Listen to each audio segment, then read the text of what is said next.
ঘটনাটো? ঘটনাটো মানে যোৱাকালিৰ ঘটনা। মোৰ ছোৱালীটো তাৰমানে এজন ল'ৰাই ভাল পায় আৰু তাৰমানে।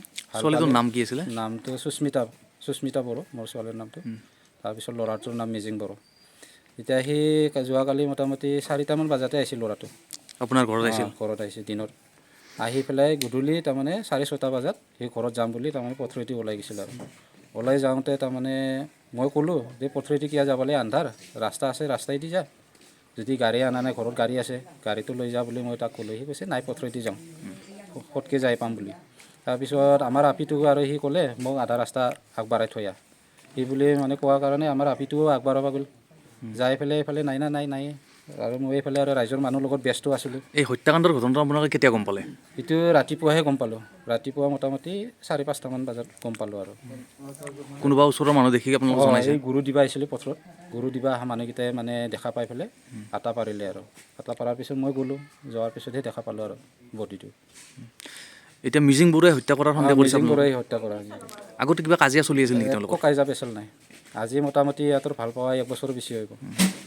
এতিয়া অহা যোৱা কৰে। আপোনালোকৰ ঘৰে প্ৰেমৰ সম্পৰ্ক মানি লৈছিল? মানি লৈছিলোঁ। এতিয়া আমাৰ ছোৱালীটো বয়স হোৱা নাই, বয়সটো ৰখবা লাগব বুলি মই ল'ৰাটোক বুজাই থাকোঁ আৰু।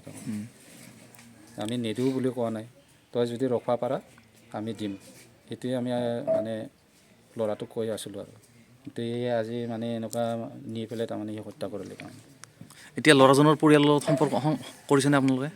ফোন কৰিছোঁ, কিন্তু অহা নাই এতিয়ালৈকে। ল'ৰাজন বিচাৰি পোৱা নাই এতিয়ালৈ? পোৱা নাই।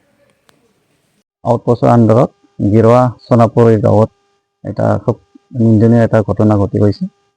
তো সেই ঘটনাক লৈ আমি পাৰানপাৰা নিখিল বড়ো ছাত্ৰ সন্থাৰ পৰা গৰিহণা দিছোঁ।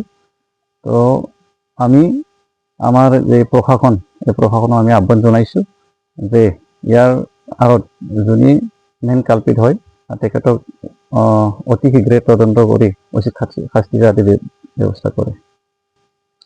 হয়, এতিয়া আমি পৰিয়ালৰ লগত আমি কথা পাতি আলোচনা কৰি আমি তেখেতসকলৰ পৰা আমি গম পাইছোঁ যে ইয়াৰ যি হত্যা, এই হত্যাটো তেখেতৰ যি প্ৰেমিকে হত্যা কৰে বুলি তেখেতৰ পৰিয়ালে সন্দেহ কৰিছে। তো যোনে নহওক তেখেতক আমি উচিত শাস্তি ব্যৱস্থা কৰাৰ কাৰণে কি বুলি কয় জেগাটো? গাঁৱৰ নাম গিৰৱা সোণাপুৰ। ঘটনাটো কওকচোন, কি হৈছে? ঘটনা তাৰমানে যোৱা 5টামান বজাত ল'ৰাটো আহিছিল বোলে সিহঁতৰ ঘৰত। তাৰপিছত 6:30মান বজাত ওলাই আহিছে বোলে ইফালে। আমি দেখা নাই দিছোঁ আমি, কিন্তু মাকো নাই এতিয়া, আবুৱাক আৰু দেউতাকে কৈছে সোধাতে ৰাতি যদি ছোৱালীটো নাছিল কিয় আমাক খবৰ দিয়া নাই, আমি বিচাৰিলোঁ হয় নহয়। পিছত দেউতাকে কৈছে মই বিচাৰি আছোঁ, ফোন কৰি আছোঁ, ফোনত পোৱা নাই। ছোৱালীটোৰ নাম কি আছিল? অৰ্চনা বড়ো বুলি কয়। ছোৱালীটোৰ নাম এনে অৰ্চনা বড়ো। আপোনালোকে ৰাতিপুৱা গম পাইছে ঘটনাটো? ৰাতিপুৱা গম পাইছোঁ। এই ভীমে চেত্ৰী বুলি কোৱা তাৰমানে এইটো গৰু দৰৱ দিব আহিছিল, তেখেতে দেখা পাইছে। ৰাতি হাতীও আহিছিল, হাতী মাৰি থৈ যোৱা বুলি কৈছে আৰু ভীমে। কিন্তু হাতীয়ে মাৰছি না কিয়ে মাৰছি, ওচৰত আহি যেতিয়া দেখা পাওঁ তেতিয়াহে গম পালোঁ। তাৰপিছত এই দেউতাকে ক'লাক যে আমাৰ ছোৱালীটো নাছিল ৰাতি, এইটো মোৰে ছোৱালী বুলি ক'লাক আৰু ওচৰত আহি পেলাই। কি সন্দেহ কৰিছে মানে ল'ৰাটোৱে ওলাই আহিছে একেলগে, গতিকে ল'ৰাটোৰ ওপৰতে সন্দেহ কৰিছোঁ আৰু আমি। ল'ৰাটোৰ নাম? মিজিং বড়ো না কি বোলে, মিজিং না, ল'ৰাটোৰ নাম মিজিং। একে গাঁৱৰে? একে গাঁৱৰ নহয়, সেইটো চুপাৰ।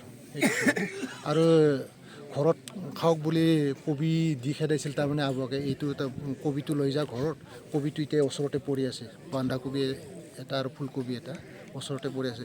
গতিকে কবি দিয়া হিচাপে কবিটো ইয়াতে পৰি থকা হৈছে, ল'ৰাটোৰে কাম হ'ব। আমাৰ সন্দেহটো এনেকুৱা আৰু, যদি কবিটো ইয়াতে পৰি নাথাকিল তেতিয়া বেলেগে কৰা বুলি আমি সন্দেহ কৰিলোঁ। হাতীৰ আক্ৰমণ বুলি ভাবিলে হয়? ভাবিলোঁ হয়।